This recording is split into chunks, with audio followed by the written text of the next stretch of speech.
একজন সামনে থাকা বলবো না, কাকা থাক, আপনি খেলবেন না।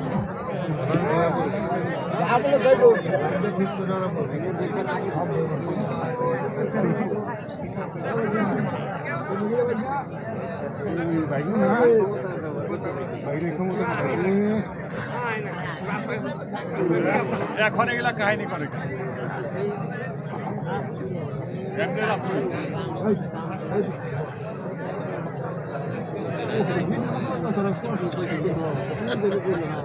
গাড়িতে খুব বাড়ছে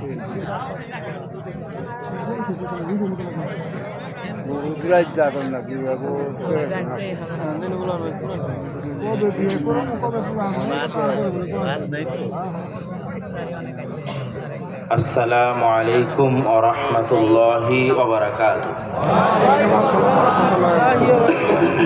আলহামদুলিল্লাহ ওয়াহদাহু ওয়াসসালাতু ওয়াসসালামু আলা মান লা নাবিয়্যা বা'দাহু। যাবতীয় প্রশংসা, হামদ ও সানা মহান আল্লাহর জন্য। সকলে বলি আলহামদুলিল্লাহ। দরুদ ও সালাম বর্ষিত হোক পৃথিবীর সর্বশেষ ও সর্বশ্রেষ্ঠ রাসূল আহমদ মুহাম্মদ মুস্তাফা সাল্লাল্লাহু আলাইহি ওয়াসাল্লাম।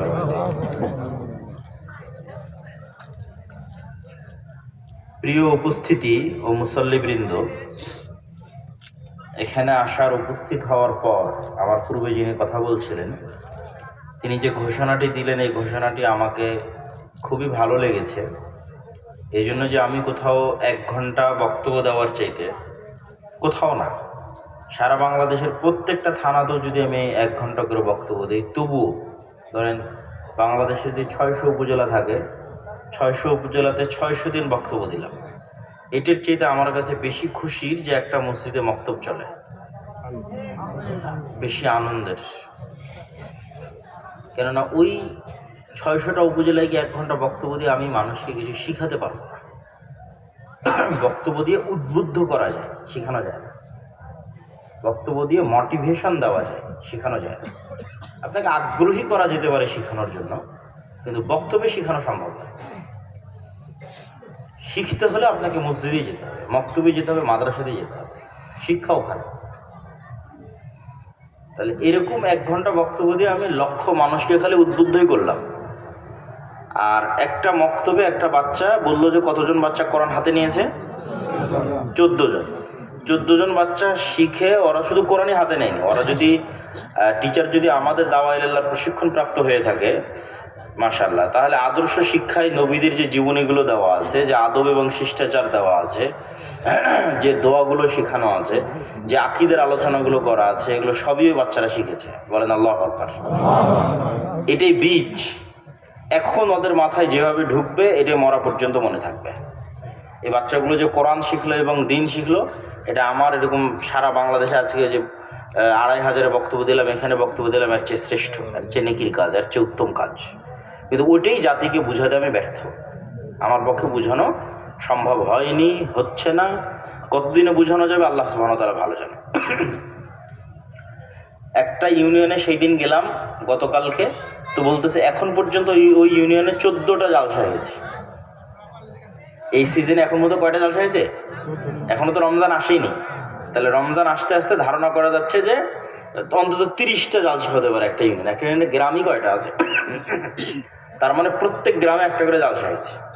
যে মক্তবগুলোর খোঁজ নেন, বেহাল অবস্থা। মক্তবে শিক্ষকের বেতন নাই, মক্তবে সিলেবাস নাই, মক্তবে যেন ছাত্রছাত্রীর উপস্থিত হয় তার জন্য কোনো পুরস্কার নাই, তার জন্য কোনো চেষ্টা নাই, কোনো আগ্রহ নাই।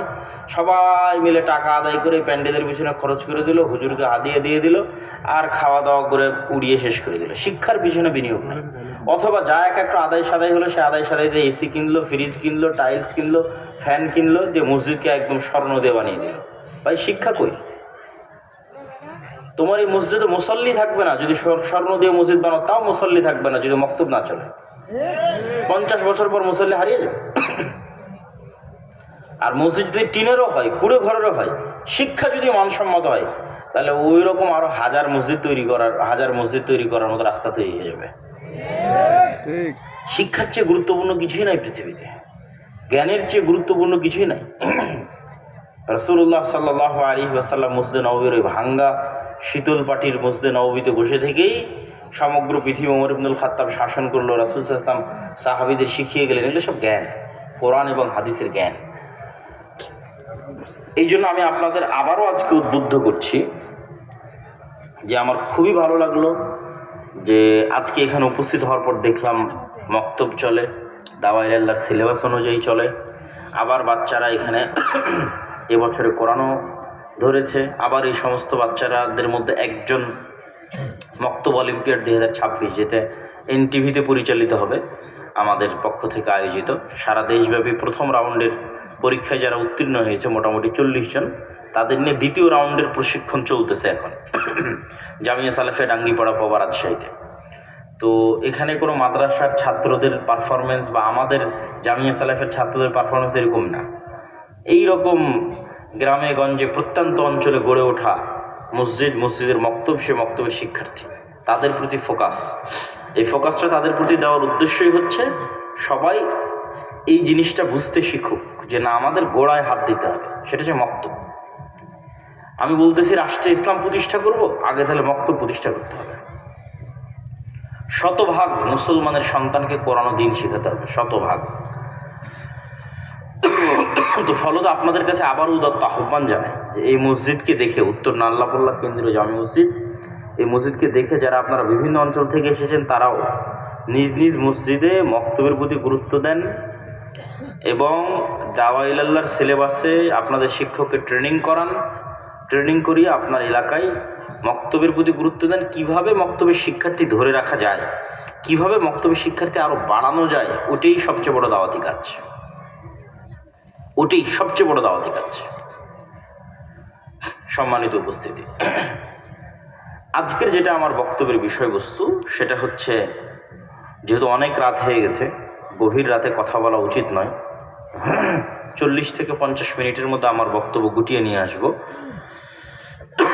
বক্তব্যের বিষয়বস্তু হচ্ছে উম্মাতে মুহাম্মাদের গোলামি থেকে মুক্তির রাস্তা কি। উম্মাতে মুহাম্মাদি যে গোলাম অবস্থায় জীবনযাপন করছে, গোলামের জিনজিরে আবদ্ধ তাদের জীবন, এই গোলামি থেকে মুক্তির উপায়টা কি, রাস্তা কি? আমরা 5টা পয়েন্টে আলোচনা করব। আল ইমান বিল গায়েব, আল্লাহর সাহায্য ছাড়া বিজয় সম্ভব নয়। আল্লাহর সাহায্য পৃথিবীতে নিয়ে আসতে পারে সৎ আমল। প্রকৃত নেতৃত্বের জন্য দরকার সত্যবাদিতা, ন্যায়পরায়ণতা, জ্ঞান ও শিক্ষা। এই মোট 5টা পয়েন্টের উপর 5 মিনিট 10 মিনিট করে আলোচনা করার চেষ্টা করব। 5 পয়েন্টে 10 মিনিট করে 50 মিনিট। প্রথম পয়েন্ট, আল ইমান বিল গায়েব। ইমান বিল গায়েবে ইয়াকিন। এই যে আপনারা অনেকক্ষণ যাবৎ সন্দেহের মধ্যে ছিলেন যে আব্দুল্লাহ বিন আব্দুর রাজ্জাক উপস্থিত হবে কি হবে না, এখন সচক্ষে দেখে নিয়েছেন। এখন আপনার অন্তরে যে বিশ্বাস তৈরি হয়েছে, এটার নাম ইয়াকিন। এটার নাম কি বলেন তো? ইয়াকিন। সচক্ষে দেখে যে বিশ্বাস অর্জিত হয়, এটা ইয়াকিন। এখন আব্দুল্লাহ বিন আব্দুর রাজ্জাক এখানে উপস্থিত হয়েছে, এটার চেয়েও বেশি সত্য এখানে ফেরেশতারা আছে, ওইটা গায়েব। যেই দিন ওইটার উপর বিশ্বাসের মাত্রা এটার মতো হবে, ওই দিন গোলামি থেকে মুক্তির রাস্তা শুরু হয়ে গেছে। মানে এখানে ফেরেশতারা আছে, এটার উপর বিশ্বাসের মাত্রা যেদিন এটার মতো হবে, যেখানে আব্দুল্লাহ বিন আব্দুর রাজ্জাক আছে, দেখতে পাচ্ছি, বক্তব্য শুনতেছি, এটার উপর বিশ্বাসের মাত্রা যেই লেভেলের, এই লেভেলের বিশ্বাস যেই দিন হবে আপনাদের, যেখানে ফেরেশতারা আছে,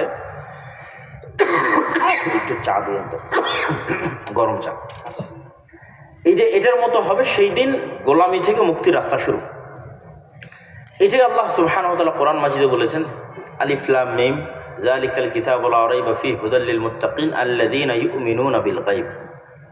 মুত্তাকিদের প্রথম পরিচয়, মুমিনের প্রথম পরিচয়, গায়েবের উপর ঈমান রাখে, অদৃশ্য না দেখা জগতের উপর ঈমান রাখে। যে জগৎ দেখা যায় না, যেমন ফেরেশতাদের জগৎ দেখা যায় না, এবং এই ঈমানের মাত্রাটা কোন মাত্রার ঈমান হয়? ইয়াকিনের লেভেলে। দলিল? ঠিক আছে, ঠিক আছে। ওরই ধারাবাহিকতায় আল্লাহ সুবহানাহু ওয়া তাআলা বলছেন, ওয়াবিল আখিরাতি হুম ইউকিনুন, পরকালের উপর তারা ইয়াকিন রাখে। পরকাল কিন্তু গায়েব, কবরের আযাব আমরা কেউ দেখিনি, জান্নাত জাহান্নাম আমরা কেউ দেখিনি। ঠিক আছে ভাই, কোনো সমস্যা নেই। কবরের আযাব আমরা কেউ দেখিনি, জান্নাত জাহান্নাম আমরা কেউ দেখিনি। তো কবরের আযাব এবং জান্নাত জাহান্নাম দেখিনি মানে এটা গায়েব। তো এই গায়েবের উপর আল্লাহ চাচ্ছেন ইয়াকিনের মতো বিশ্বাস,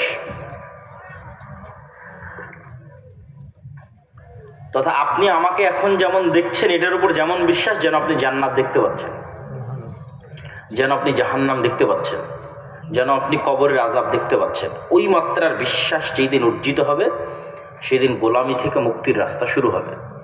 আর এই মাত্রার বিশ্বাস অর্জন করার জন্যই আল্লাহ সুবহানাহু ওয়া তাআলা অসংখ্য নবী রাসূলকে কিছু কিছু গায়েবের পর্দা উন্মোচন করে দিয়েছেন। যেমন মুহাম্মদ সাল্লাল্লাহু আলাইহি ওয়াসাল্লামকে মেরাজের সফরে লিনুরিয়াহু মিন আয়াতিনা, মেরাজের সফরে মুহাম্মদ সাল্লাল্লাহু আলাইহি ওয়াসাল্লামকে আমি নিয়ে গেছি লিনুরিয়াহু মিন আয়াতিনা, আমার গায়েবের কিছু নিদর্শন তাকে দেখানোর জন্য। যে জান্নাতের কথা এতদিন শুনতো ওই জান্নাত উনি চোখে দেখবে, যে জাহান্নামের কথা এতদিন শুনতো সেই জাহান্নাম উনি চোখে দেখবেন, যে কবরের আযাবের কথা, যে 7 আসমানের কথা এতদিন শুনতেন সেই 7 আসমান নিজে সফর করবেন। তাহলে গায়েবের কিছু অংশ মুহাম্মদ সাল্লাল্লাহু আলাইহি ওয়াসাল্লামের জন্য উন্মোচন করে দেওয়া হলো। মুহাম্মদ সাল্লাল্লাহু আলাইহি ওয়াসাল্লাম স্বচক্ষে দেখলেন। তাহলে মুহাম্মদ সাল্লাল্লাহু আলাইহি ওয়াসাল্লামের ঈমান আর আমাদের ঈমান এক হবে? হবে না। তো মুহাম্মদ সাল্লাল্লাহু আলাইহি ওয়াসাল্লাম যেহেতু নেতা, উম্মতের নেতা, সেহেতু তার ইয়াকিন লাগবেই, গায়েবে ইয়াকিন লাগবে। ইয়াকিন অর্জনের জন্য তাকে কিছু গায়েব দেখানো হচ্ছে। যেমন ঈসা আলাইহিস সালাতু ওয়াস সালাম, আমরা কি কখনো মৃতকে জীবিত হতে দেখেছি? আমরা কখনো মৃতকে জীবিত হতে দেখিনি, এটা গায়েব। আর ঈসা আলাইহিস সালামের মুজিজাই হচ্ছে উনি যে কোনো মৃত ব্যক্তির গায়ে হাত দিয়ে বিসমিল্লাহ বিইজনিল্লাহ বললে মৃত ব্যক্তি জীবিত হয়ে যেত। এরকম মাটি খাবল দিয়ে হাতে ধরে বিসমিল্লাহ বলে ফু দিলে মাটি থেকে পাখি হয়ে আকাশে উড়ে যেত। তাহলে এটা আমাদের জন্য গায়েব, ওইটাই ঈসা আলাইহিস সালামের জন্য মুজিজা। তাহলে ঈসা আলাইহিস সালাতু ওয়াস সালামের ঈমান আর আমাদের ঈমান এক হবে না, ওনার ইয়াকিন অর্জন হয়েছে। তো আমাদেরও গোলামি থেকে মুক্তি অর্জন করতে হলে চেষ্টা করতে হবে ইয়াকিন অর্জন করার। গায়েবের উপর ইয়াকিন, অদৃশ্য জগতের উপর ইয়াকিন, এটা ছাড়া গোলামি থেকে মুক্তি সম্ভব নয়। মুসা আলাইহিস সালাতু ওয়াস সালাম, এবার প্র্যাকটিক্যাল উদাহরণ, বাস্তব উদাহরণ। মুসা আলাইহিস সালাতু ওয়াস সালাম যেই লেভেলের নিরীহ অসহায় ছিলেন, দুর্বল ছিলেন, ফেরাউনের তুলনায় আজকের গাজার মুসলমানেরা ইসরায়েলের তুলনায় অত দুর্বল নয়। আজকের সমগ্র পৃথিবীর মুসলমানেরা আমেরিকার তুলনায় অত দুর্বল নয়। আজ থেকে 3000-4000 বছর আগে বানু ইসরাইল এবং মুসা আলাইহিস সালাতু ওয়াস সালাম ফেরাউনের তুলনায় যত দুর্বল ছিলেন। শুধু তাই নয়, মুসা আলাইহিস সালাতু ওয়াস সালামকে যখন আল্লাহ বললেন ইযহাব ইলা ফিরআউন ইন্নাহু তাগা, যাও ফেরাউনের কাছে দাওয়াত দাও, ওই দিন মুসা আলাইহিস সালাম ফেরাউনের তুলনায় যা দুর্বল, আপনাদের এই নাল্লা পোল্লার একজন সাধারণ কৃষককে যদি বলি যাও আমেরিকার প্রেসিডেন্ট ডোনাল্ড ট্রাম্পকে দাওয়াত দাও, তো এই সাধারণ কৃষক আমেরিকার প্রেসিডেন্টের তুলনায় যা দুর্বল, আজ থেকে 3000-4000 বছর আগে মুসা আলাইহিস সালাম ফেরাউনের তুলনায় তার চেয়ে বেশি দুর্বল। এটা আমি এমনি বলতেছি না, আপনাকে বুঝাবো কেন বেশি দুর্বল। ধরেন আপনার এই নাল্লাপোল্লার যে কৃষককে বললাম তুমি যাও আজকে আমেরিকা দাওয়াত দিতে হবে, এমন সময় এই লোককে আমি যেতে বলছি যখন আমেরিকার আদালতে তার নামে মৃত্যুদণ্ড হয়ে আছে। তাহলে মুসা আলাইহিস সালামকে যখন মিশরে যেতে বলছে তখন মিশরের আদালতে, ফেরাউনের আদালতে মুসা আলাইহিস সালামের নামে কি জারি হয়ে আছে? মৃত্যুদণ্ড, ফাঁসির আদেশ জারি হয়ে আছে। টাইমিংটা বুঝেন, সিচুয়েশন বুঝেন, কেন বলছি মুসা আলাইহিস সালাম বেশি দুর্বল। 2 নম্বর, এমন সময় আমি নাল্লাপোল্লার এই মানুষটাকে যেতে বলতেছি আমাদের এই নাল্লাপোল্লা থেকে আমেরিকায় দাওয়াত দেওয়ার জন্য, যখন ও নিজ এলাকা থেকে পলাতক। ধরেন পালিয়ে দিল্লিতে, মুম্বাইয়ে, করাচিতে, পাকিস্তানে, দুবাইয়ে কোথাও পালিয়ে আছে। তো মুসা আলাইহিস সালামকে যখন বলা হচ্ছে তখন উনি ওনার নিজ এলাকা থেকে পলাতক, মৃত্যু ভয়ই পালিয়েছে। 3, গত 16 বছরের অনেক পলাতক আসামি তো আলিশান জীবনযাপন করছে কানাডা, লন্ডন, দুবাইয়ে। মুসা আলাইহিস সালাতু ওয়াস সালাম যখন পলাতক, তখন তিনি মানুষের বাড়ির কাজের লোক, ভেড়া এবং ছাগলের পালের রক্ষক, রাখাল। তাহলে আমাদের নাল্লাপল্লার এই লোকটা এখন পলাতক অবস্থায় দিল্লিতে, মুম্বাইয়ে, দুবাইয়ে, করাচিতে কোনো একটা মানুষের বাড়িতে কাজ করতেছে। এদিকে আমেরিকার আদালতে ওর নামে ফাঁসি হয়ে আছে। তখন ওকে বলতেছে যে তুমি এখন যাও, তোমাকে আমেরিকায় ডোনাল্ড ট্রাম্পের ওখানে দাওয়াত দিতে হবে। তাহলে আপনি সিচুয়েশন বুঝেন মুসা আলাইহিস সালাম কত দুর্বল। আরও একটা পয়েন্ট আছে মুসা আলাইহিস সালামের দুর্বলতা বোঝার জন্য। এই নাল্লাপল্লার এই মানুষটার জাতীয় পরিচয়পত্র আছে, পাসপোর্ট আছে, অনেক কিছু আছে, এর আত্মীয় স্বজন আছে, নিজের জমি জায়গা আছে, এর পাশে দাঁড়াতে পারবে বিপদে। আর মুসা আলাইহিস সালাম এমন গোলাম জাতির মেম্বার, এমন গোলাম কওমের সদস্য, যার মা পরিচয় দিতে পারেনি এটা আমার সন্তান।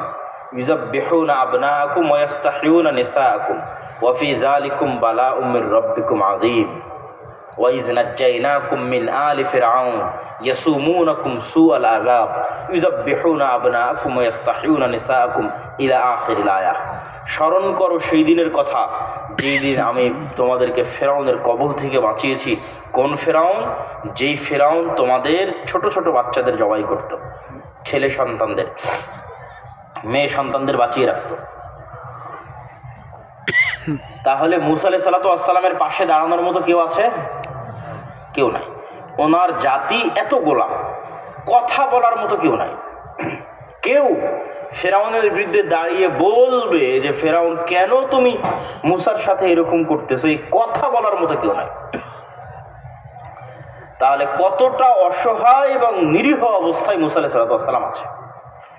মুসা আলাইহিস সালাতু ওয়াস সালামের সিচুয়েশন যদি আপনি একবার বুঝেন তাহলে বুঝবেন যে ফেরাউনের পরাজয় বহু পরের কথা। মুসা আলাইহিস সালাম ফেরাউনের সামনে গিয়ে দাঁড়াবে, মিশরে ফিরে যাবে, এটাই অসম্ভব। তো এই অসম্ভব সম্ভব হবে একটা রাস্তা আছে, যেই পয়েন্টটা আমরা আলোচনা করছি, ঈমান বিল গায়েব। যদি মুসা আলাইহিস সালাতু ওয়াস সালামের ঈমান গায়েবের উপর ইয়াকিনের স্তরে পৌঁছে যায় তাহলে উনি পারবে। এটাই রাস্তা, যেটা আমাদের দলিল, যে আমাদের সিচুয়েশনও বানু ইসরায়েলের মতো, আমাদের উম্মতে মুহাম্মাদের বর্তমান সিচুয়েশন বানু ইসরায়েলের মতো। তো মুসা আলাইহিস সালাতু ওয়াস সালামের অন্তরে ঈমান বিল গায়েবে ইয়াকিন তৈরি করার জন্য আল্লাহ সুবহানাহু ওয়া তাআলা বলছেন, মুসা তোমার হাতে কি? তো বলে আসায়া, আমার হাতে লাঠি। তো বলে কি করো? আমি এটা দিয়ে এই কাজ করি। তো তোমার এই লাঠি ছাড়ো, ছাড়তেই সেটা সাপ হয়ে গেল। তো জাদুকরদের লাঠিও কিন্তু সাপ হয়েছিল।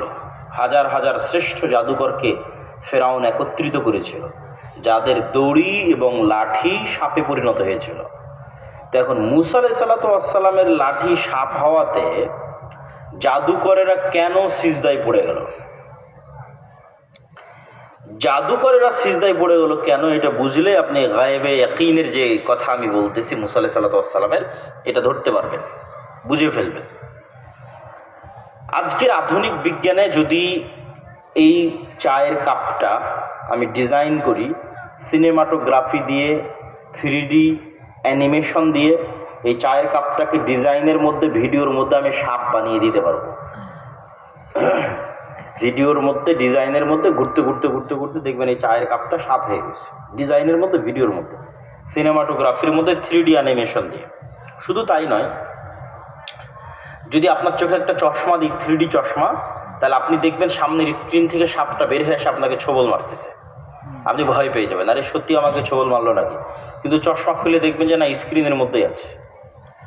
তো এই যে আজকের আধুনিক প্রযুক্তিতে আমি এই একটা চায়ের কাপকে সাপের মতো দেখিয়ে দিচ্ছি, করে ফেলতেছি, এবং মানুষের চোখেও মনে হচ্ছে দিল আমাকে ছোবল, মানুষও ভয় পাচ্ছে। এইরকমই চোখের ভেলকি জাদুকরি কোনো প্রযুক্তি দিয়ে জাদুকরেরা তাদের লাঠি এবং দড়িকে সাপে পরিণত করেছিল। কিন্তু আজকের যুগে কেউ কি বাস্তবে এই চায়ের কাপকে সাপ বানাতে পারবে? বাস্তবে যে আমার পুকুরে যে সাপটা ঘুরে বেড়াচ্ছে, বিলে যে সাপটা ঘুরে বেড়াচ্ছে, এই চায়ের কাপটা ওই সাপ হয়ে যাবে। এটা আজকের এই উন্নত আধুনিক বিশ্বে যেমন অসম্ভব, আজ থেকে 3000-4000 বছর আগে ওই সমস্ত শ্রেষ্ঠতম জাদুকরদের কাছে অসম্ভব। যে পুকুরে যে সাপ ঘুরে বেড়াচ্ছে আল্লাহর সৃষ্টি করা সাপ, আমার এই লাঠি আল্লাহর সৃষ্টি সাপে পরিণত হয়ে যাবে, এটা অসম্ভব। এটার কোনো রাস্তাই নাই পৃথিবীতে। আমি যেমন আজকের আধুনিক প্রযুক্তি দিয়ে চোখের ভেলকিতে দেখিয়ে দিচ্ছি যে সাপ তোমাকে মনে হয় ছবল দিল, ওরাও চোখের ভেলকিতে জাদুকরি প্রযুক্তিতে দেখিয়ে দিয়েছে যে হ্যাঁ আমার দড়িটা সাপের মতো লাগতেছে। কিন্তু পুকুরে, বিলে, নদীতে, নীল নদে যে সাপ ঘুরে বেড়াচ্ছে ওই সাপ এটাকে বানাতে পারবে না। আর মুসা আলাইহিস সালাম যেই লাঠি ছেড়ে যেই সাপ তৈরি করেছে ওটা আস্ত, জ্যান্ত, জীবন্ত আল্লাহর সৃষ্টি করা যেই সাপ নদীতে নালায় ঘুরে বেড়াচ্ছে ওই সাপে পরিণত হয়েছে। এইটা তো জাদুকরদের জাদু দিয়েও সম্ভব নয়, আজকের আধুনিক প্রযুক্তি দিয়েও সম্ভব নয়। তো এটার মাধ্যমে আল্লাহ সুবহানাহু ওয়া তাআলা মুসা আলাইহিস সালামের কলবে গায়েবের উপর ঈমানের স্তরটা ইয়াকিনের লেভেলে নিয়ে যাওয়ার জন্য, যাতে মুসা আলাইহিস সালামের অন্তরে একটা বাক্য ঢুকে যায়, যেই বাক্যটা হচ্ছে লা হাওলা ওয়ালা কুওয়াতা ইল্লা বিল্লাহ। লা হাওলা ওয়ালা কুওয়াতা ইল্লা বিল্লাহ, এটার অর্থ আপনি যদি মনে করেন যে ফেরাউনের শক্তি আল্লাহর শক্তির চেয়ে দুর্বল, অনুবাদ ঠিক হবে না। আপনি যদি মনে করেন ফেরাউনের শক্তি আল্লাহর শক্তির চেয়ে কমজোর, একটু ডান পাশে আমাদের স্বেচ্ছাসেবক ভাইদের উদাত্ত আহ্বান জানাবো কোনো সমস্যা থাকলে দেখার জন্য, অথবা দূরে গিয়ে সমস্যা করুক। এই আলোচনার মাঠের মধ্যে, আলোচনার পাশে ডিস্টার্ব দেওয়া যাবে না বক্তব্যে।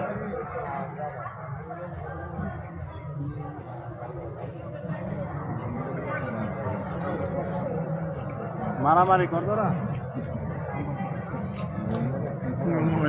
জি, আমরা আমাদের আলোচনায় থাকি, দায়িত্বশীলরা তাদের দায়িত্ব পালন করুক। তাহলে লা হাওলা ওয়ালা কুওয়াতা ইল্লা বিল্লাহ, এটার অর্থ ফেরাউনের শক্তি আল্লাহর শক্তির চেয়ে দুর্বল না। এটার অর্থ আল্লাহর শক্তি একটু বেশি শক্তিশালী, ফেরাউনের শক্তি একটু কম শক্তিশালী না। এটার অর্থ হচ্ছে আল্লাহর শক্তির সামনে ফেরাউনের শক্তি জিরো। বলেন আল্লাহু আকবার। এটাই লা হাওলা ওয়ালা কুওয়াতা ইল্লা বিল্লাহ। এই যে গায়েবের উপর ইয়াকিন যদি তৈরি হয়ে যায় মুসা আলাইহিস সালামের, তাহলে অন্তরে এটা ঢুকে গেছে যে আমি যেই ফেরাউনের ভয়ে পালিয়ে আছি 10 বছর থেকে, এই ফেরাউনের শক্তি তো আল্লাহর শক্তির সামনে কি, জোরে বলেন তো কি। তাহলে এখন মুসা আলাইহিস সালামের যে গোলামের জিন্দেগি ছিল আর বানু ইসরাইলের যে গোলামের জিন্দেগি ছিল, এদের থেকে মুক্তির রাস্তা শুরু হচ্ছে ঈমান বিল গায়বে ইয়াকিন অর্জন করার মাধ্যমে। বলেন আল্লাহু আকবার। আমাদেরও একই রাস্তা। এই কোরআন উম্মতে মুহাম্মাদের উপর অবতীর্ণ হয়েছে, মুহাম্মদ সাল্লাল্লাহু আলাইহি ওয়াসাল্লামের উপর, অথচ কোরআন পূর্ণ হয়ে আছে মুসা আলাইহিস সালাম আর ফিরআউনের দলকে আর বানু ইসরাইলের দলকে। তাহলে মুহাম্মদ সাল্লাল্লাহু আলাইহি ওয়াসাল্লামের উপর অবতীর্ণ হওয়া কোরআন কেন মুসা আর ফিরআউন আর কেন বানু ইসরাইলের গল্পে পরিপূর্ণ? এর কারণ হচ্ছে এই কোরআন যেই উম্মতের উপর অবতীর্ণ করা হয়েছে, এই উম্মতও একদিন বানু ইসরাইলের মতো হয়ে যাবে। অসুখ সেম, চিকিৎসাও সেম। রাসূল সাল্লাল্লাহু আলাইহি ওয়াসাল্লাম বলছে আমার উম্মত এমনভাবে বানু ইসরাইলের সাথে মিশে যাবে যে বানু ইসরাইল যদি 70 দলে বিভক্ত হয়ে থাকে, তা আমার উম্মত 71 দলে বিভক্ত, একটা বেশি হবে, কম নয়।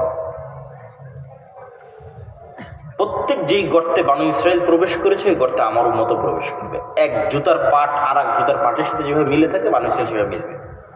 তাহলে কোরআন বানু ইসরাইলের ঘটনাতে পরিপূর্ণ, অথচ অবতীর্ণ হচ্ছে মুহাম্মদ সাল্লাল্লাহু আলাইহি ওয়াসাল্লামের উপর।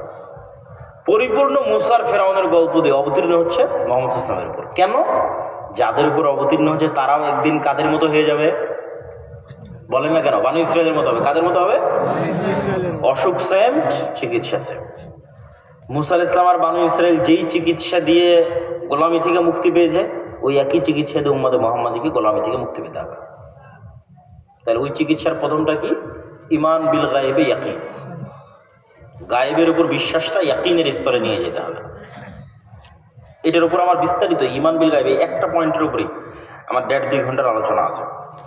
ফেরেশতাদের অস্তিত্ব, ফেরেশতাদের কার্যকরণের ধরন, শয়তানের অস্তিত্ব, শয়তানের কার্যকরণের ধরন, পরকালের অস্তিত্ব ইত্যাদি, যেগুলো সব আল্লাহর পথে যাত্রা নামে যে বইটা নতুন এসেছে, এই বইটা লেখাই হয়েছে এই ঈমান বিল গায়বকে ইয়াকিনের স্তরে নিয়ে যাওয়ার চেষ্টা। এটা তো অদৃশ্য জগৎ, নবী রাসূলদের আল্লাহ সুবহানাহু ওয়া তাআলা দেখিয়েছে, আর আমাদের জন্য আছে কোরআন আর হাদিস। তো এই কোরআন এবং হাদিস বুঝে যত সহজ করে মানুষের কাছে তুলে ধরা যায়, এই গায়বের উপর ইয়াকিন তৈরি করার চেষ্টা, সেটিরই একটা ক্ষুদ্র প্রচেষ্টা হচ্ছে আল্লাহর পথে যাত্রা। এবং এই বইটা লেখা শুরু করেছিলাম এই জুলাই পরবর্তী, অভ্যুত্থান পরবর্তী বাংলাদেশে যে বিভিন্ন দল, সংগঠন, রাজনৈতিক অরাজনৈতিক বিভিন্ন প্ল্যাটফর্মে যে যাওয়া আসা করলাম, এই যাওয়া আসা করতে গিয়ে দেখলাম যে মুসলমানদের চিন্তা দুনিয়াবি শক্তি এবং দুনিয়াবি পদ্ধতির মধ্যে সীমাবদ্ধ হয়ে গেছে। এটা আমার কাছে খুবই হতাশাজনক মনে হয়েছে। হ্যাঁ, আল্লাহ হয়তো ওই ধরনের কারামত, ওই ধরনের মর্যাদা সকল যুগে সকল ক্ষেত্রে করবেন না, কিন্তু পরিপূর্ণরূপে দুনিয়াবাদী এবং বস্তুবাদী হওয়া, এটা কোশ্চিনকালেও উম্মতে মুহাম্মাদির আদর্শ হতে পারে না। এই পরিপূর্ণরূপে দুনিয়ার প্রতি ভরসা করার দলিল কোথায়, মানে উদাহরণ কোথায়? এই যে আপনি চিন্তা করতেছেন যে আমাকে মন্দির পাহারা দিয়ে, মন্দির বানিয়ে, মূর্তি পাহারা দিয়ে আমাকে ক্ষমতায় যেতে হবে, এটা হলো সেটার প্রমাণ যে আপনি ঈমান বিল গায়বে ইয়াকিন হারিয়ে ফেলেছেন। মনে করছেন এই দুনিয়ার এই রাস্তা, এই কলা কৌশলই একমাত্র রাস্তা। এগুলো অবস্থা পরিবেশ দেখে তখন আমি 6 মাস সব কিছু অফ করে দিয়ে এই বইটা লিখেছি, আল্লাহর পথে যাত্রা। যে মুসলমানদের নিজেদের আসলে প্রথম যে শর্ত, সেটা তারা পূরণ করতে পারেনি, তাদের ঈমান নাই। হয়তো আমারও ছিল না ওই পর্যায়ে, অথচ আল্লাহ সুবহানাহু ওয়া তাআলা কোরআন মাজিদ পরিপূর্ণ করে রেখেছে আমানু আর ওয়া আমিলুস সালিহাত দিয়ে। আমানু ওয়া আমিলুস সালিহাত, আমানু ওয়া আমিলুস সালিহাত। আমরা কিছুক্ষণ পরে ওয়া আমিলুস সালিহাতে যাব। একটা পয়েন্টের আলোচনা শেষ। পয়েন্ট নাম্বার 2, আল্লাহর সাহায্য ছাড়া বিজয় সম্ভব নয়। ইসলাম এবং মুসলমানের নামে অতীতে কোনো দিন আল্লাহর সাহায্য ছাড়া বিজয় হয়নি, আজ হবে না, কিয়ামত পর্যন্ত কোনো দিন হবে না। আপনি যদি পারমাণবিক শক্তির মালিক হন, আর যদি আল্লাহর সাহায্য না থাকে, ইসলাম এবং মুসলমানের নামে বিজয় হবে না। দুনিয়ার নামে হতে পারে, সেটা ভিন্ন বিষয়, কিন্তু ইসলামের পতাকাকে উড্ডীন করবেন, তার জন্য কোনো কার্যক্রম আপনি করছেন, সেখানে আপনি যদি শক্তিশালীও হন, আর যদি কার সাহায্য না থাকে, আল্লাহর সাহায্য না থাকে, বিজয় হবে না। এবং এই বাক্যের উপর ফুল স্টপ, দলিল দেব। আপনি মুসা এবং ফেরাউনের ঘটনা তো আমরা কিছু আলোচনা করলাম, তারপরের 2 নবীর ঘটনা একটু বলে আমাদের নবীর ঘটনায় আসবো। এক নবী হচ্ছে ইউসা বিন নূন, আর আরেক নবী হচ্ছে দাউদ আলাইহিস সালাতু ওয়াস সালাম। আর এই দুটোর ঘটনায় আল্লাহ সুবহানাহু ওয়া তাআলা কোরআনে বর্ণনা করেছে, দুটি। ফেরাউনের ডুবার পরে বিভিন্ন ঘটনা পরিক্রমায় বানু ইসরাইলদেরকে মুসা আলাইহিস সালাম বললেন, আল্লাহ তোমাদের যুদ্ধ করতে বলেছে, জেরুজালেম যুদ্ধ করে বিজয় করতে হবে। সংক্ষেপে বলবো, এই জন্য বিস্তারিত আলোচনায় যাচ্ছে না। তো বানু ইসরাইল বলল, ইন্না ফিহা কওমান জাব্বারিন লান নাদখুলা ফিহা হাত্তা ইয়াখরুজু মিনহা, যে এই জেরুজালেমে আমালেকা গোত্র আছে। ইতিহাসে লেখা আছে যে এদের এক একজনের দেহ, বডি, শরীর 30-40 তালার সমান লম্বা। আর যারা মুসা আলাইহিস সালাতু ওয়াস সালাম এবং বানু ইসরাইল, তাদের সাথে যারা, তাদের শরীর এবং দেহ তাদের চেয়ে অনেক ছোট। তো এই কারণে তারা বলছে ইন্না ফিহা কওমান জাব্বারিন, যে এখানে অনেক শক্তিশালী দেহের অধিকারী একটা জাতি বসবাস করে, এদের সাথে আমাদের যুদ্ধ জীবনও সম্ভব নয়। ইযহাব আনতা ওয়া রাব্বুকা ফাকাতিলা, মুসা তুমি আর তোমার আল্লাহ গিয়ে যুদ্ধ করো। তখন শুধু 2 জন মানুষ যাদের ঈমান বিল গায়ব মজবুত ছিল, ইয়াকিনের লেভেলে ছিল, হারুন আর ইউশা বিন নূন। এরা 2 জন বলল যে তোমরা আল্লাহর উপর ভরসা করে উদখুলু ফিহা, তোমরা আল্লাহর উপর ভরসা করে এই শহর জেরুজালেমের দিকে এগিয়ে যাও, আল্লাহ তোমাদের বিজয় দান করবে আল্লাহর সাহায্যে। কিন্তু বানু ইসরাইল কথা শোনেনি। তো আল্লাহ 40 বছরের আযাব দিল। ইয়াতিহুনা ফিল আরদি 40 সানা, 40 বছর মরুভূমির মধ্যে পাগলের মতো ঘুরপাক খাবে। ওই মরুভূমি এখনো আছে। মিশর থেকে জেরুজালেম যেতে, মিশর থেকে গাজায় যেতে, মিশর থেকে ফিলিস্তিন যেতে হাতের ডানে পড়বে, মিশর থেকে যদি ফিলিস্তিনের দিকে মুখ করি হাতের ডানে পড়বে সৌদি আরব, আর সামনে পড়বে ফিলিস্তিন, ইসরায়েল, জেরুজালেম, আর হাতের বামে পড়বে ভূমধ্য সাগর। তো এই মিশর, এই ফিলিস্তিন, জেরুজালেম, ইসরায়েল আর এই সৌদি আরব, এই 3 দেশের মধ্যে বিশাল মরুভূমি, সিনাই মরুভূমি। এখনও যদি আপনি গুগল ম্যাপে ঢোকেন তাহলে দেখবেন এটা বিশাল মরুভূমি। এই মরুভূমির মধ্যেই তুর পাহাড় আছে। আপনি যদি গুগল ম্যাপে সার্চ দিয়ে লেখেন যে জাবালে তুর, ঠিক আছে, মাউন্টেন অফ তুর, এই সিনাই মরুভূমির মধ্যে তুর পাহাড় আছে। এই তুর পাহাড়ের আশেপাশেই মুসা আলাইহিস সালাতু ওয়াস সালাম বানু ইসরায়েলদের নিয়ে ঘুরপাক খাচ্ছিলেন ফেরাউনের ডুবে যাওয়ার পরে, লোহিত সাগরে ফেরাউনের ডুবে যাওয়ার পরে। তাহলে ওই মরুভূমি এখনো আছে। তো 40 বছর এই মরুভূমির মধ্যে এরা ঘুরপাক খায়। খাওয়ার পর ইউশা বিন নুন এদেরকে বলছে যা হওয়ার হয়ে গেছে, তোমরা তওবা ইস্তেগফার করো, যুদ্ধ করা লাগবে, যুদ্ধ না করলে হবে না। তো যুদ্ধ শুরু হলো।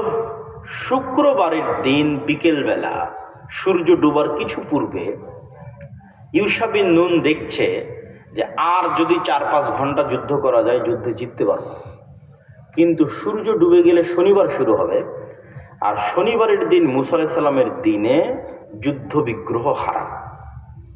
তো এখন আধা ঘন্টা 1 ঘন্টার মধ্যে সূর্য ডুবে গেলে যুদ্ধ বন্ধ করতে হবে। আর এই বন্ধ হওয়া যুদ্ধ আবার রবিবারে শুরু করে জিততে পারবো কিনা আল্লাহ জানে। তো এখন ইউশা বিন নুন চিন্তা করলো যে যুদ্ধ যদি এখনই শেষ করতে চায় একটা রাস্তা আছে, সেটা হচ্ছে সূর্যকে থামিয়ে দিতে হবে। চিন্তা করা যায় যে মানুষের মাথায় এই বুদ্ধি আসতে পারে যে আমি যুদ্ধ জিতবো, আরো 5-6 ঘন্টা সময় দরকার, তো 5-6 ঘন্টা সময়ের জন্য আমি এখন কি করব, সূর্য থামিয়ে দেব। এটাই হলো গায়বে ইয়াকিন থাকার ফল, যে ইউশা বিন নুনের ইমানের স্তরটা কোন লেভেলে, ইমান বিল গায়বের স্তরটা কোন লেভেলে, যে সে আল্লাহকে বলছে আল্লাহ আপনি সূর্যকে থামিয়ে দেন। আর সহিহ বুখারীর রিওয়ায়াত হচ্ছে আল্লাহ সুবহানাহু ওয়া তাআলা পৃথিবীর ইতিহাসে প্রথমবারের মতো সূর্যকে থামিয়ে দিলেন। আল্লাহ, তো বান্দার ইমান যেমন আল্লাহর সহযোগিতা তেমন।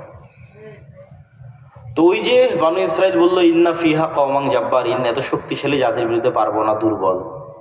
তো জিতলো, পারলো কার সাহায্যে? এটাই আমাদের 2 নম্বর পয়েন্ট, যে আল্লাহর সাহায্য ছাড়া ইসলাম এবং মুসলমানদের বিজয় হয় না, হয়নি, হবে না। ইতিহাস নাম্বার 2, এটাও কোরআনে আছে। দাউদ আলাইহিস সালাতু ওয়াস সালাম, তলুত এবং জালুতের ঘটনা। ওই যুদ্ধে দাউদ আলাইহিস সালাম অংশগ্রহণ করেছিলেন, যুবক বয়স, তখনও নবী হননি, 25-30 বছর বয়স হবে। তো আল্লাহ বললেন যে সামনে নদী আছে, এই নদীর পানি পান না করে যারা অতিক্রম করবে তারা যুদ্ধ করবে। মাত্র 300 সামথিং প্লাস মাইনাস পানি পান না করে অতিক্রম করেছে। অতিক্রম করে দেখে যে জালুতের লক্ষাধিক সেনা, আর এরা 300 জন। তো 300 আর লক্ষ, তখন ওদের কথা আল্লাহ কোরআনে উল্লেখ করেছে, লা তাকাতা লানাল ইয়াউমা বিজালুতা ওয়া জুনুদিহি। আরে আজকে তো কোনো যুদ্ধই হবে না, জালুতের এই বিশাল বাহিনীর সামনে আমরা 300 জন কি করব? কারণ কোরআনে আল্লাহ আবার বলছে তাদেরই কয়েকজনের উদ্ধৃতি দিয়ে, কাম মিন ফিআতিন কালিলাতিন গালাবাত ফিআতান কাসীরাতাম বিইজনিল্লাহ। আরে শোনো শোনো শোনো, তোমরা 300 জন হলে কি হবে, আর ওরা 1,00,000 জন হলে কি হবে? আল্লাহ অতীতে অনেক ক্ষুদ্র জাতিকে, দুর্বল জাতিকে অনেক শক্তিশালী জাতির উপর বিজয় দিয়েছে আল্লাহর সাহায্যে। আল্লাহু আকবার। ওই যুদ্ধেও বিজয় হয়ে গেল, 300 জন মিলে 1,00,000 জনকে পরাজিত করে দিল। দাউদ আলাইহিস সালাম নিজে হাতে জালুতকে হত্যা করেছেন ওই যুদ্ধে। ইতিহাস নাম্বার 3, আমাদের নবী মুহাম্মদ সাল্লাল্লাহু আলাইহি ওয়াসাল্লাম, বদর, উহুদ, খন্দক, হুনাইন, 4টা যুদ্ধের শুধু সামারি বলবো, দিয়ে এই পয়েন্ট শেষ করে দেব। বদরে মুহাম্মদ সাল্লাল্লাহু আলাইহি ওয়াসাল্লাম 300 জন, আবু জাহাল 1000, উহুদে মুহাম্মদ সাল্লাল্লাহু আলাইহি ওয়াসাল্লাম 700, আবু সুফিয়ান 2000, খন্দকে মুহাম্মদ সাল্লাল্লাহু আলাইহি ওয়াসাল্লাম 700, আবু সুফিয়ান 10,000। বদর এবং উহুদে আবু জাহাল এবং আবু সুফিয়ান নিয়ে গেছিল শুধু মক্কার কাফের মুশরিকদের, আর খন্দকে আবু সুফিয়ান নিয়ে গেছে পুরো আরবের সব গোত্র উপগোত্রকে, শুধু মক্কা না। আজকে সৌদি আরবের যত বড় মানচিত্র দেখছেন, এই মানচিত্রের যত গোত্র উপগোত্রে সবকে জমা করেছে।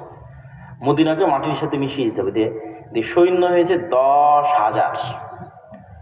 আর মোহাম্মদ সাল্লাল্লাহু আলাইহি ওয়াসাল্লামের মদিনার মধ্যে মোহাম্মদ সাল্লাল্লাহু আলাইহি ওয়াসাল্লামের সাথে নামকা অবস্থায় আছে, কিন্তু কাজে নাই 200-300 মুনাফিক। আর এমনি কাগজে স্বাক্ষর করে রেখেছে মদিনা সনদে, কিন্তু ভিতরে ভিতরে বাইরের লোককে ওয়াদা দিয়ে রেখেছে আবু সুফিয়ানকে যে কোনো মতে মোহাম্মদকে ফেলাতে পারলে আমরা তোমার সাথে আছি, ফেলতে পারলেই হলো। এই 3টা ইহুদি গোত্রের নাম বানু কুরাইজা, বানু কায়নুকা, বানু নাজির। তাহলে মোহাম্মদ সাল্লাল্লাহু আলাইহি ওয়াসাল্লামের সাথে একনিষ্ঠভাবে আছে সর্বোচ্চ 600 থেকে 700 মানুষ। আর বাইরে ঘেরাও করে আছে কতজন? 10,000। মোহাম্মদ সাল্লাল্লাহু আলাইহি ওয়াসাল্লামের জীবনে খুব করুণ এবং অসহায়, তার পুরো সিরাতে 2টা সময় খুবই করুণ, খুবই অসহায়। তার একটাই খন্দক, একটা যে চাচা আবু তালেবের সাথে সে হবে আবু তালেব, 3 বছরের গৃহবন্দী অবস্থা। তো এই খন্দকের যে করুণ এবং অসহায় অবস্থা, আল্লাহু আকবার। তো বদর, উহুদ এবং খন্দক, এই 3টে যুদ্ধে কোনো মতেই দুনিয়ার দৃষ্টিতে মোহাম্মদ সাল্লাল্লাহু আলাইহি ওয়াসাল্লামের বিজয় সম্ভব নয়। কিন্তু এই যুদ্ধগুলোতে বিজয় হয়েছে কার সাহায্যে? জোরে বলেন তো, কার সাহায্যে? আল্লাহর সাহায্যে। এবার দেখেন মোহাম্মদ সাল্লাল্লাহু আলাইহি ওয়াসাল্লাম নিজে জীবিত আছে, তার দলে শক্তি বেশি, কিন্তু জিততে পারতেছে না। সেটার উদাহরণ হুনাইনের যুদ্ধ। মক্কা বিজয় হওয়ার কারণে সাহাবীদের কনফিডেন্স, আত্মবিশ্বাস অনেক টপ লেভেলে। যে মক্কা ছিল অজেয়, বিজয় করা যেত না, সারাদিন মক্কা থেকে এসে মদিনায় হামলা করত। বদরে, উহুদে, খন্দকে সব মক্কা থেকে এসে মদিনায় হামলা করেছে। সেই মদিনার ক্ষুদ্র মানুষরা মক্কা বিজয় করে নিয়েছে। তাহলে এমনিতেও কনফিডেন্স টপ লেভেলে। মক্কা বিজয় ইসলামের ইতিহাসের অনেক বড় ঘটনা। তাহলে এমনি আত্মবিশ্বাস আছে পাহাড়ের শীর্ষ চূড়ায়। তার উপরে হুনাইনের যুদ্ধে মুজাহিদ সাহাবীদের অংশগ্রহণ হয়েছে 12,000, আর বিপরীতে কাফেরদের অংশগ্রহণ হয়েছে 6-7,000। তাহলে এমনি মক্কা বিজয় করে কনফিডেন্স টপ লেভেলে, তারপর আবার নিজেরা আছে 12,000। আজকে ঠেকাই কে? তো বদর, উহুদ, খন্দকে দুর্বল থাকার কারণে সাহাবীদের ভরসা বেশি ছিল কার উপর? আল্লাহ। আর মক্কা বিজয়ের কনফিডেন্স আর হুনাইনের বিশাল সাহাবী, যেদিকে তাকায় মানুষ আর মানুষ, মুজাহিদ আর মুজাহিদ, আর সামনে ওরা 5-6 হাজার জন, ভরসা চলে এসেছে দুনিয়ার উপর। যে যুদ্ধ শুরু হওয়ার আধা ঘন্টার মধ্যে নবীর জীবদ্দশায় তার সাহাবীরা যুদ্ধের মাঠ ছেড়ে পালিয়ে যাচ্ছে। শেষ পর্যন্ত মোহাম্মদ সাল্লাল্লাহু আলাইহি ওয়াসাল্লাম নিজে তার যেই বাহনে ছিল সেই বাহন থেকে লাফ দিয়ে বিশাল বক্তব্য শুরু করলো, আনা ইবনু আব্দুল মুত্তালিব আনান নবিয়্যু লা কাযিব। আরে তোমরা জানো আমি কে? আমি হচ্ছে কাবার রক্ষক, ইসমাইলের সন্তান, ইব্রাহিমের সন্তান, আব্দুল মুত্তালিবের ছেলে। আনান নবিয়্যু লা কাযিব। আর আমি নবুয়তের দাবিদারে মিথ্যুক নই, বিজয় হবেই। তারপরে চাচাকে ডাক দিলেন, আব্বাস ইবনে আব্দুল মুত্তালিবকে। চাচাকে ডাক দিয়ে উনি যা যা বললেন চাচাকে তাই তাই বলতে লাগলেন। চাচার ভয়েস ছিল খুব হাই, মাইকের মতো। তারপরে সাহাবীরা ধীরে ধীরে ধীরে ধীরে আল্লাহ নবীর আওয়াজ শুনে, বক্তব্য শুনে ঘুরে দাঁড়াতে লাগলো। তো যাক, এই 4টে ঘটনার সামারি হচ্ছে নবীর জীবদ্দশাতেও দুনিয়ার শক্তি দিয়ে বিজয় হয় না। কার সাহায্য লাগে? জোরে বলেন তো, কার সাহায্য লাগে? আল্লাহর সাহায্য লাগে। তাহলে আল্লাহর সাহায্য ছাড়া ইসলাম আর মুসলমানদের বিজয় হয়নি, হবে না, ফুল স্টপ। এখন আপনি আল্লাহর সাহায্য পাচ্ছেন কিনা এটা খুঁজে দেখতে হবে, তাহলে বোঝা যাবে আমাদের গোলামি থেকে মুক্তি হবে কিনা। আল্লাহর সাহায্য থাকলে হবে, না থাকলে নাই। এই আল্লাহর সাহায্য কিভাবে আসে? পয়েন্ট নাম্বার 3 আমাদের আজকের আলোচনার। 5টা পয়েন্টে আলোচনা করব, 3 নম্বর পয়েন্টে ঢুকলাম। আল্লাহর সাহায্য আসে সৎ আমলের মাধ্যমে। ফরজ আমলগুলো তো আছেই, বাধ্যতামূলক। এই ফরজ আমলেরও অতিরিক্ত 2টে সৎ আমল আছে, যা আসমানি মদদকে, আসমান থেকে গায়েবী মদদকে পৃথিবীতে টেনে নিচে নামাতে, নামিয়ে নিয়ে আসতে সহযোগিতা করে, কাজ করে, টেকনোলজি। একটা হচ্ছে রাতের সালাত, আর একটা হচ্ছে সকাল সন্ধ্যার জিকির। মুহাম্মদ সাল্লাল্লাহু আলাইহি ওয়াসাল্লাম বদরের যুদ্ধে আগের রাতে লম্বা রাতের সালাত আদায় করছে। বদরের যুদ্ধের দিন তার তাঁবুতে, তার খিমায় লম্বা দোয়া করতেছেন। আবু বকর রাদিয়াল্লাহু তাআলা আনহু রাসূল সাল্লাল্লাহু আলাইহি ওয়াসাল্লামের রাতের সালাত এবং দোয়া দেখে ক্লান্ত হয়ে গেছে। মানে এত লম্বা সালাত আর এত লম্বা দোয়া যে আবু বকর রাদিয়াল্লাহু তাআলা আনহু ক্লান্ত হয়ে গেছে। কেননা যিনি দোয়া করতেছে উনি তো নবী, নবীর আবার এত দোয়া করা লাগে, নবীর আবার এত রাতের সালাত আদায় করা লাগে। তো ঘটনা হচ্ছে মুহাম্মদ সাল্লাল্লাহু আলাইহি ওয়াসাল্লাম আমার এবং আপনার চেয়ে এবং আবু বকর রাদিয়াল্লাহু তাআলা আনহুর চেয়ে এটা খুব ভালোভাবে জানতেন যে আগামীকাল বদরে আল্লাহর সহযোগিতা ছাড়া বিজয় সম্ভব নয়। বুঝতে পারছেন আমার কথা? এটা মুহাম্মদ সাল্লাল্লাহু আলাইহি ওয়াসাল্লাম আমার আপনার চেয়ে আবু বকরের চেয়েও ভালো জানত যে কাল বদরে জিততে হলে কার সহযোগিতা লাগবে?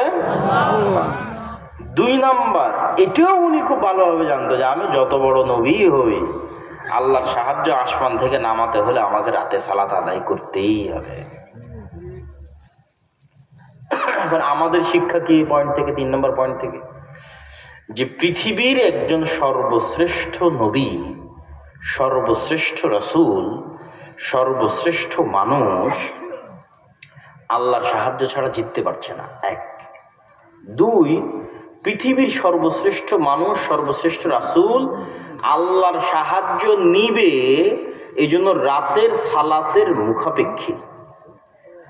আর আমরা বাংলাদেশের মানুষ, সারা বিশ্বের মুসলমানেরা, নাল্লাপল্লা, নরসিংদী, গাজীপুর, টাঙ্গাইলের মানুষেরা, সাভারের মানুষেরা, আমরা ইসলামকে রাষ্ট্রে প্রতিষ্ঠা করব, বিজয় করব মিছিল দিয়ে, তাকবীর দিয়ে, ভোট দিয়ে, নামাজ না পড়ে। আমার কথা বোঝা যায়? সর্বশ্রেষ্ঠ রাসূল আল্লাহর সাহায্য ছাড়া জিততে পারছে না, আর সর্বশ্রেষ্ঠ রাসূল আল্লাহর সাহায্য নিবে এই জন্য রাতের সালাতের মুখাপেক্ষি, 5 ওয়াক্ত সালাতের পরেও। আর আমরা 5 ওয়াক্ত সালাত আদায় না করেই কি হয়ে যাবে? তাকবীর দিয়ে ইসলাম বিজয় হয়ে যাবে।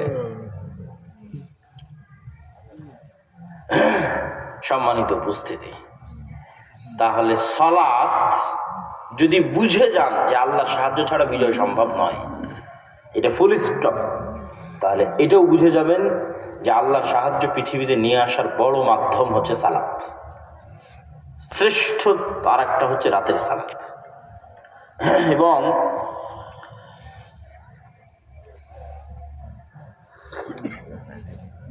এটা এমনি উদাহরণ দিচ্ছি বোঝানোর জন্য।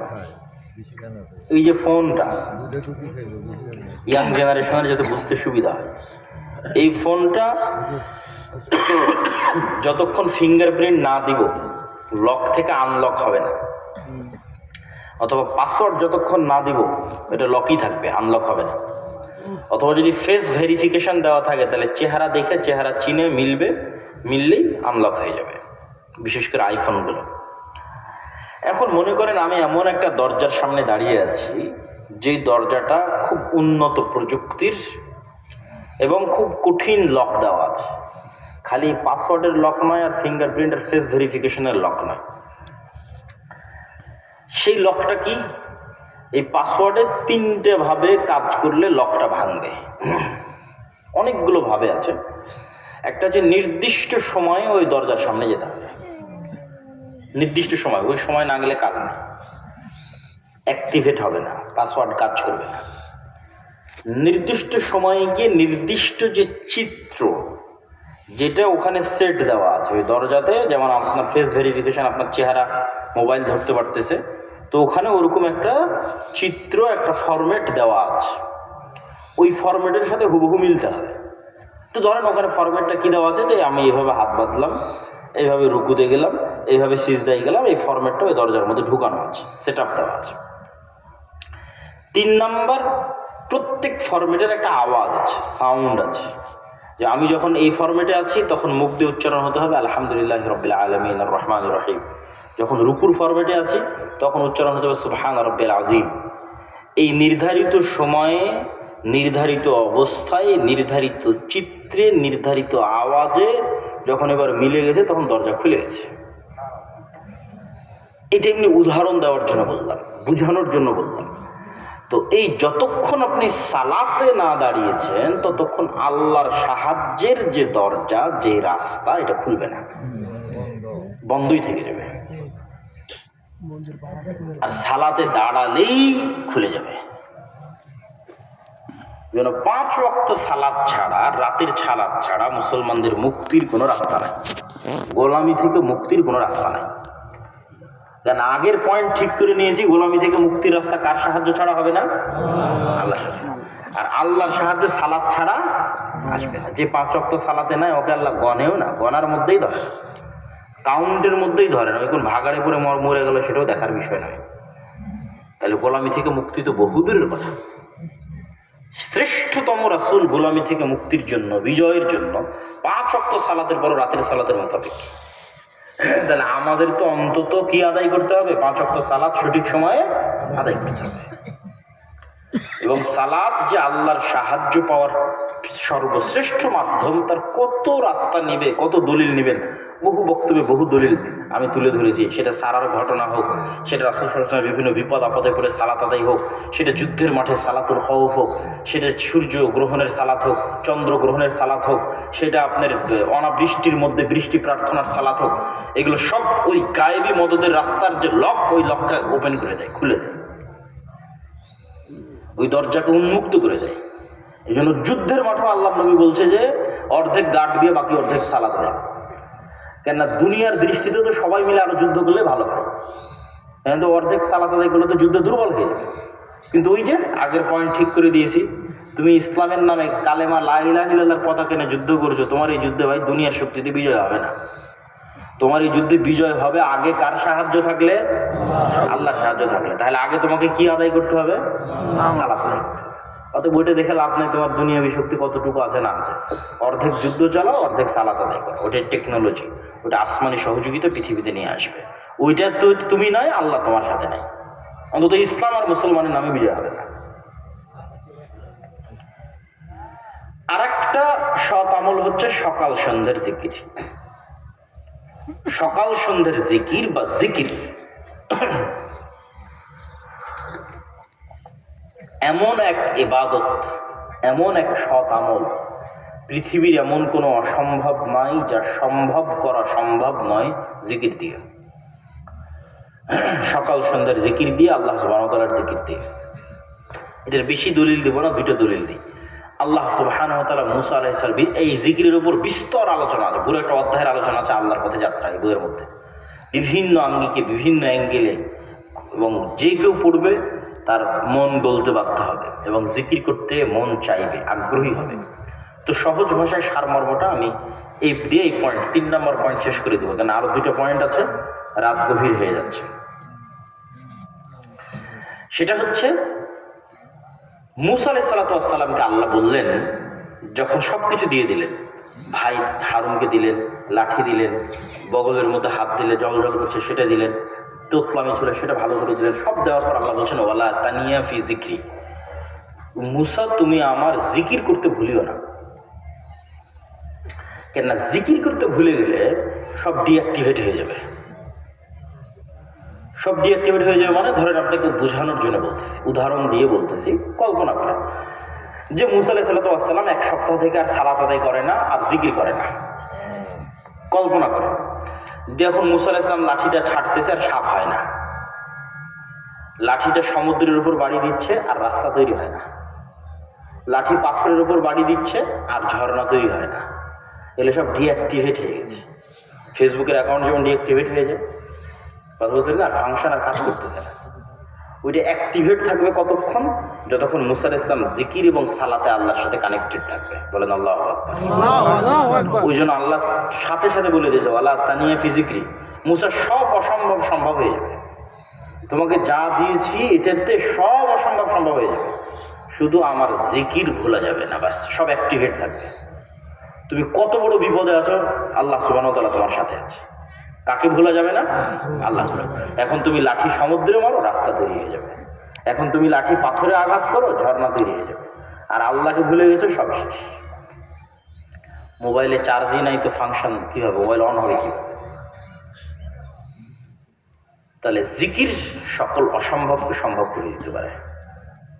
আরেকটা দলিল, জাকারিয়া আলাইহিস সালাতু ওয়াস সালাম যখন মারিয়াম আলাইহিস সালাতু ওয়াস সালামের ওখানে যান, কুল্লামা দাখালা আলাইহা জাকারিয়াল মিহরাব ওয়াজাদা ইনদাহা রিজকা ক্বালা ইয়া মারইয়াম আন্না লাকি হাযা ক্বালাত হিয়া মিন ইনদিল্লাহ ইন্নাল্লাহা ইয়ারযুকু মান ইয়াশা বিগাইরি হিসাব। প্রত্যেকবার যখনই জাকারিয়া আলাইহিস সালাম মারিয়াম আলাইহিস সালামের কাছে যান, দেখেন অসময়ের ফলমূল। জিজ্ঞেস করেন, মারিয়াম এগুলো কোথায় থেকে আসে? বলেন আল্লাহর পক্ষ থেকে আসে। আল্লাহ যাকে ইচ্ছা তাকে বেহিসাব রিজিক দিতে পারে। হুনালিকা দাআ জাকারিয়া রাব্বাহ, ওখানেই জাকারিয়া সালাতে দাঁড়িয়ে আল্লাহর কাছে দোয়া করতে লাগলো, আল্লাহ আমাকেও এরকম একটা ছেলে দাও। তো সাথে সাথে আল্লাহ ফেরেশতাদের দিয়ে জাকারিয়াকে সুসংবাদ দিলেন যে তোমার ছেলে হবে, তার নামও আমি আল্লাহ রেখে দিলাম, নাম হচ্ছে ইয়াহইয়া। তো এখন জাকারিয়া আলাইহিস সালামের নিজেরই আর বিশ্বাস হয় না যে আমার ছেলে হবে। দোয়ার বেলা তো দোয়া করে নিয়েছেন, বিশ্বাসের বেলার ইয়াকিন অর্জন হয় না। আল্লাহ বলে দিয়েছে ছেলে হবে, কেমনে হবে নিজেই বুঝতে পারে না, কেননা দাড়ি চুল সব সাদা হয়ে গেছে, স্ত্রী বন্ধে।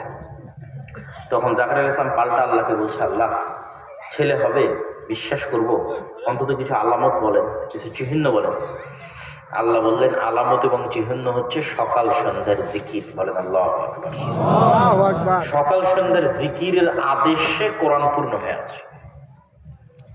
বুকরাতাম ওয়া আসিলা বিল গুদুবি ওয়াল আসাল বিল আশিয়্যি ওয়াল ইবকার ক্বাবলা তুলুইশ শামসি ওয়া ক্বাবলা আল গুরুব। এগুলো কোরআনের আয়াত পড়তেছি আমি, কোরআনের শব্দ পড়তেছি। আল্লাহ কোরআন পূর্ণ করে রেখেছে সকাল সন্ধ্যার জিকির দিয়ে। সকাল মানে ফজরের পর থেকে সূর্য ওঠার পূর্ব পর্যন্ত, আর সন্ধ্যা মানে আসরের পর থেকে সূর্য ডোবার পূর্ব পর্যন্ত, মাগরিবের পর না। সন্ধ্যার জিকির মানে মাগরিবের পরে না, সন্ধ্যার জিকির মানে আসরের পর থেকে নিয়ে সূর্য ডোবার পূর্ব পর্যন্ত। এই দুইটি সময় পৃথিবীর শ্রেষ্ঠতম সময়ের একটা, যে সময় আল্লাহ সুবহানাহু ওয়া তাআলার জিকির করতে হয়, আল্লাহ সুবহানাহু ওয়া তাআলাকে স্মরণ করতে হয়। তো জিকির খুবই পাওয়ারফুল। এটা কেন পাওয়ারফুল, কেন শক্তিশালী, তার বিস্তারিত বিবরণে আজকে আর গেলাম না। অনেক বক্তব্যে আরো বিস্তারিত, আরো লম্বা আলোচনা করেছি। আর একদম পূর্ণ বিস্তারিত আলোচনা আল্লাহর পথে যাত্রা বইয়ের মধ্যে আছে। 4 নম্বর পয়েন্টে চলে যাই। আগে এতক্ষণ যে 3 পয়েন্টে আলোচনা করলাম সব গায়েবের সাথে সংশ্লিষ্ট। ইমান বিল গায়েবে ইয়াকিন, আল্লাহ সাহায্য ছাড়া বিজয় হয় না। আল্লাহ সাহায্য পেতে চাইলে সৎ আমল লাগবে। সৎ আমলের মধ্যে ফরজের বাইরেও রাতের সালাত আর সকাল সন্ধ্যার জিকির লাগবে। এই হলো সবগুলো গায়েবের সাথে। এখন দুনিয়াতে কি করব? দুনিয়ার কাজ কি? আমি যে গোলামি থেকে মুক্তি পেতে চাই, দুনিয়ার কাজ কি? দুনিয়াকে আল্লাহ সুবহানাহু ওয়া তাআলা কিছু ফাংশনের উপর ডেভেলপ করেছে। যেই ফাংশনগুলো, যে রুলসগুলো, যে নিয়মগুলো আল্লাহ ভাঙ্গেন না, এটাকে আরবিতে বলে সুন্নাতুল্লাহ, আল্লাহর দেওয়া নিয়ম। যেমন আগুনকে আল্লাহ পোড়ানোর জন্যই তৈরি করেছে, ছুরিকে আল্লাহ কাটার জন্যই তৈরি করেছে। এখন ছুরি যদি পৃথিবীর সবচেয়ে পরহেজগার মানুষের গলাতেও ধরা হয়, কাটবে। হামজা রাদিয়াল্লাহু তাআলা নাকি কাটে ফেলে দেয়নি যুদ্ধের মাঠে? আল্লাহ নবীর কত সাহাবীকে কেটে ফেলে দিয়েছে যুদ্ধের মাঠে। তাদের উপর ছুরি কাজ করতো না? করবে কেন? এটার উপরে আল্লাহ পৃথিবী ফাংশন করেছে, ডেভেলপ করেছে, পৃথিবী সাজিয়েছে। খুব কম, রেয়ার কেস, খুব কম আল্লাহ রুল ব্রেক করে। ইব্রাহিম আলাইহিস সালামের ক্ষেত্রে আল্লাহ নিয়ম ভঙ্গ করেছে। ইয়া নারু কুনি বারদান ওয়া সালামান আলা ইব্রাহিম, আগুনকে বলছে ইব্রাহিমকে পোড়ানো যাবে না। কিন্তু এই আগুনই কিন্তু আবার সূরা বুরুজে আসহাবুল উখদুদ যারা, ওদের সবকে পুড়িয়ে দিয়েছে। তখন কিন্তু আল্লাহ সুবহানাহু ওয়া তাআলা বলেনি যে আগুন পোড়ায় না, সব মুমিন মুত্তাকি পরহেজগার বান্দা পুড়িয়েছে। তো আল্লাহ যেই সিস্টেমের উপর পৃথিবী ডেভেলপ করেছে, এই সিস্টেম ফাংশন কাজ করবে, এই রুলস আল্লাহ ব্রেক করবে না। এখন এই মোবাইল যে ডেভেলপ করেছে, মোবাইলের যেটা ফ্ল্যাশ লাইট জ্বালার বাটন আছে, ওই বাটনে যদি হিন্দু, ইহুদি, বৌদ্ধ, খ্রিস্টান, মুসলমান সবাই চাপ দেয়, কাজ করবে না? করবে না? এই মোবাইল কিন্তু আর বলবে না যে তুই হিন্দু, এখন আর ফ্ল্যাশ লাইট জ্বলবো না, আর তুই মুসলমান, এখন আর কলে রিং হবে না। এটা কিন্তু বলবে না। ওকে যেই ফাংশনের উপর ডেভেলপ করা আছে ওইটাই করবে। ঠিক আছে? তো এখন আল্লাহ সুবহানাহু ওয়া তাআলা পৃথিবীকে এই ফাংশনের উপর ডেভেলপ করেছে যে জ্ঞান এবং শিক্ষা, এই বাটনটা যে চাপ দিবে ও নেতা হবে। এটা একটা বাটন, মোবাইলের বাটনের মতো। যে জ্ঞান এবং শিক্ষার বাটনে যে চাপ দিবে সে কি হবে? একটু জোরে বলেন, বক্তব্য শুনছেন না শুনছেন না? জ্ঞান এবং শিক্ষার বাটনে চাপ দিলে সে কি হবে? জোরে বলেন তো, সে কি হবে? নেতা হবে। তো এখন ইহুদির সন্তান, খ্রিস্টানের সন্তান, আমেরিকা এবং ইউরোপে যারা আছে ওরা জ্ঞান অর্জন করছে, শিক্ষা অর্জন করছে। আর নাল্লাপোল্লা, সাভার, ঢাকা, নরসিংদী, গাজীপুর, টাঙ্গাইলের যুবকেরা ফেসবুক, ফ্রি ফায়ার, পাবজি, বিড়ি, সিগারেট, নেশা, আইপিএল, বিপিএল, বিশ্বকাপ ফুটবল, বিশ্বকাপ ক্রিকেট, অনলাইন বেটিং, টিকটক, সময় নষ্টের যত রাস্তা আছে, ভিডিও গেম, সব সময় নষ্টের রাস্তায় এরা আছে। তখন আল্লাহ এসে কি বলবে, এই ইহুদি খ্রিস্টানেরা তোরা থাম, আমার নাল্লাপোল্লাতে একটা মুসলমান মদখোর জুয়াখোর আছে, ওকে নেতা বানাবো। আমার কথা বোঝা যায়? কিছু বলেন না যে কথা কি বোঝা যায়? এই নাল্লাপোল্লার মদখোর জুয়াখোরকে আল্লাহ নেতা বানাবে না ওই ফাংশন যে ইউজ করতেছে ওকে আল্লাহ আটকাবে না, যে জ্ঞান এবং শিক্ষার বাটনে চাপ দিব নেতা হবে। আপনিও যখন জ্ঞান এবং শিক্ষায় সর্বোচ্চ দেওয়ার চেষ্টা করবেন আর আগের তিনটে থাকবে, তখন আল্লাহর সহযোগিতায় আপনি অরপর বিজয়ী হয়ে যাবে। ও যতই জ্ঞান এবং শিক্ষা অর্জন করুক অরপর বিজয়ী হয়ে যাবে। কিন্তু এই বাটন যতক্ষণ চাপ না দিয়েছেন ততক্ষণ ফাংশন কাজ করবে না, দুনিয়ার যে কাজ সেটা কাজ করবে না। ও যে অর্জন করছে সে নেতা হয়ে যাবে। এটার উপর পৃথিবী সাজানো আছে। আর দলিল কি এটার উপর যে সাজানো আছে? আল্লাহ সুবহানাহু ওয়া তাআলা নিজেই সবচেয়ে জ্ঞানী। আল্লাহ সুবহানাহু ওয়া তাআলা উলুহিয়াতের দাবি করেছে, সবচেয়ে শক্তি এবং ক্ষমতার দাবি করেছে, এবং এই দাবির অন্যতম একটা ভিত্তি হচ্ছে আল্লাহ সুবহানাহু ওয়া তাআলা সব কিছু জানে। আল্লাহ বলেনি যে আমি ইলাহ কিন্তু আমি কিছু জানি না, এটা অসম্ভব। যে কিছু জানে না সে ইলাহ হতে পারে না, যে অল্প জানে সেও ইলাহ হতে পারে না। ইলাহ সেই হতে পারে যে সব কিছু জানে। আল্লাহ বলেনি যে আমি সবার চেয়ে শক্তিশালী, যা ইচ্ছা তাই করতে পারি কিন্তু আমি কিচ্ছু জানি না। জি না, অসম্ভব। যে কিছুই জানে না ও জীবনেও শক্তিশালী হতে পারে না, ও জীবনেও সর্বশক্তিমান হতে পারে না। যে অল্প জানে সেও সর্বশক্তিমান হতে পারে না। সর্বশক্তিমান সেই হতে পারে যে সব জানে। বলেন আল্লাহ। তাহলে জ্ঞান কার গুণ? জ্ঞান কার গুণ? এটা আল্লাহ রব্বুল আলামিনের। তারপরে এবার আদম আলাইহিস সালাতু ওয়াস সালামকে যখন আল্লাহ সৃষ্টি করলো তখন আল্লাহ আদম আলাইহিস সালাতু ওয়াস সালামকে জ্ঞানের শ্রেষ্ঠত্ব দিল। জিন এবং ফেরেশতাদের উপর শ্রেষ্ঠত্ব দিল জ্ঞান নিয়ে। এবার লাস্ট দলিল, সংক্ষেপে দলিল দিই। তলুতকে যখন নেতা বানালো তখন আল্লাহ কোরআনে বলছে বাসতাতান ফিল ইলমি ওয়াল জিসম, আমি তলুতকে তোমাদের নেতা বানিয়েছি টাকার কারণে নয়, টাকা দিয়ে নেতা হয় না। আমি তলুতকে তোমাদের নেতা বানিয়েছি বংশ পরিবারের কারণে নয়, বংশ পরিবার দিয়ে নেতা হয় না। তলুত তোমাদের চেয়ে জ্ঞানী বেশি, এই জন্য নেতা বানিয়েছি। তাহলে যে জ্ঞানী হয় সে কি হয়? নেতা। সে নেতা হয়। তাহলে জুয়াখোর, মদখোর, বিড়িখোর, সিগারেট করে এরা নেতা হয় না, এরা গোলাম। এবং এমনিতেও যদি আপনি মানুষকে গোলাম রাখতে চান, এমনিতেও ধরেন আল্লাহ সুবহানাহু ওয়া তাআলার সিস্টেম বাদ দিলাম, আমি চিন্তা করতেছি যে আমার নাল্লাপোল্লার এই পুরো এলাকাটার দরকার, এই এলাকার মানুষজনকে গোলাম রাখতে হবে। তাহলে এই এলাকার যুবকদেরকে যদি নেশা আর জুয়া, মদ আর জুয়া এই দুইটার মধ্যে ব্যস্ত রাখতে পারি, ওদেরকে আমি ইজিলি গোলাম বানাতে পারবো। 5 টাকা 10 টাকায় বিক্রি হয়ে যাবে, একটা সিগারেটের প্যাকেটে বিক্রি হয়ে যাবে, একটা বিড়ির প্যাকেটে বিক্রি হয়ে যাবে, একটা জুয়ার আসরে বিক্রি হয়ে যাবে, একটা মদের বোতলে বিক্রি হয়ে যাবে। বুঝলেন না? আর যদি ও এইটাতে বিক্রি না হয়, জ্ঞান অর্জন করে, তাহলে পাল্টে এসে আমাকে প্রশ্ন করবে, তুই কি করছিস? তাহলে তো বিপদ। তাহলে ওকে যত জুয়াখোর, নেশাখোর বানাতে পারবো তত আমার জন্য ভালো। এই একই কাজ ইহুদিরা করে, যে সারা মুসলমানদেরকে জুয়াখোর, মদখোর বানায়। একই কাজ ভারত করে, যত ফেন্সিডিল মদ আছে বাংলাদেশে ঢুকাও।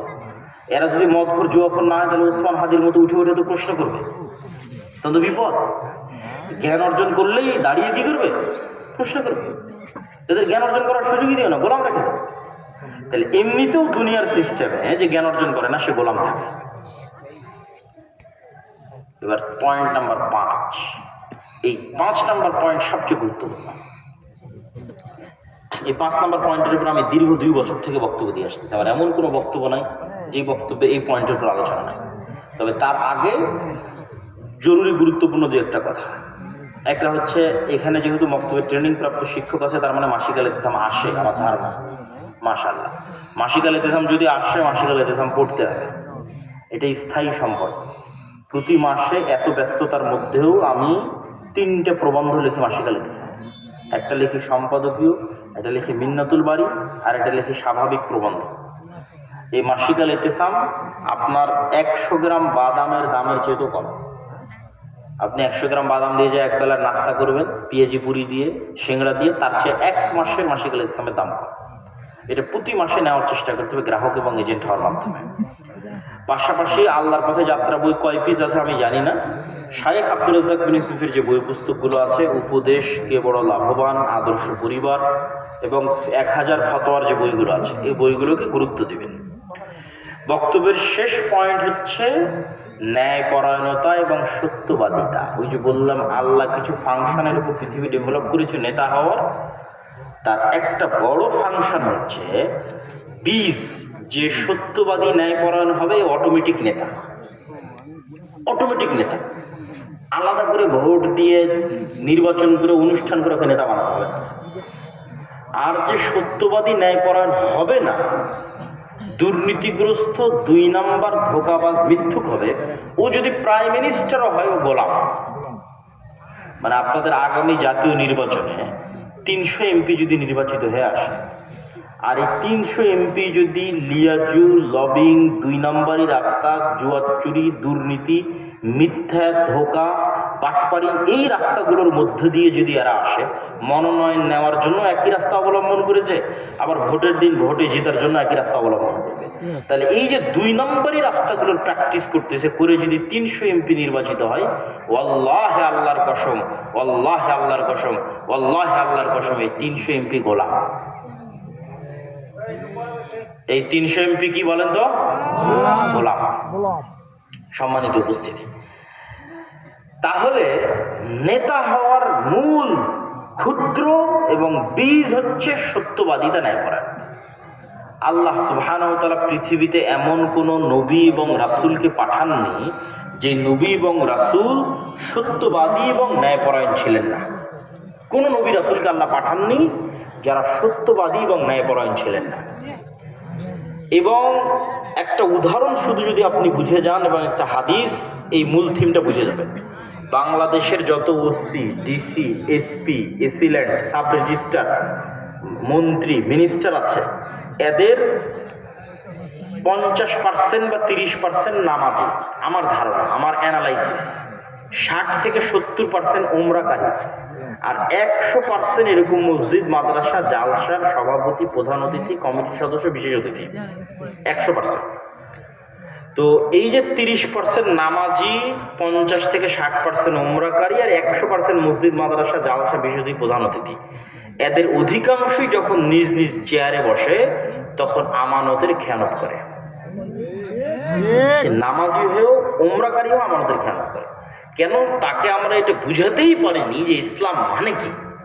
সে বুঝে নিয়েছে ইসলাম মানে বাহ্যিক ইবাদত করব। আমি 5 ওয়াক্ত নামাজ পড়বো, মুখে দাঁড়িয়ে রাখবো, মাথায় টুপি দেবো, একবার ওমরা করবো, তারপরে যা ধোঁকা দিই, যা দুর্নীতি করি সব আল্লাহ ক্ষমা করে দেবে। নাউযুবিল্লাহ। সে বুঝে নিয়েছে ইসলাম মানে বাহ্যিক ইবাদত, তার তো ইমানই ঠিক হয়নি, সে তো মুনাফিক। রাসূলুল্লাহ সাল্লাল্লাহু আলাইহি ওয়াসাল্লাম বলেছেন, ইযা হাদাসা কাযাবা ওয়া ইযা ওয়া'আদা আখলাফা ওয়া ইযা তুমিনা খানা, কথা বললে মিথ্যা বলে, ওয়াদা করলে ভঙ্গ করে, আমানত রাখা হলে খেয়ানত করে। ও যে ওসি, ওই পদ আমানত, যে ডিসি পদ আমানত, মসজিদের সভাপতি পদ আমানত, মাদ্রাসার প্রিন্সিপাল পদ আমানত, মাদ্রাসার শিক্ষক, স্কুলের শিক্ষক পদ আমানত। নিজ নিজ দায়িত্বে যে চুল পরিমাণ আমানতের খেয়ানত করতেছে, এরা মুনাফিক। এরা যতই নামাজি হোক, যতই হাজি হোক, এরা মুমিনই হয়নি। ইবাদত কিসের? ইবাদতের কোনো ভ্যালু নাই। লা ঈমানা লিমান লা আমানাতা লাহু।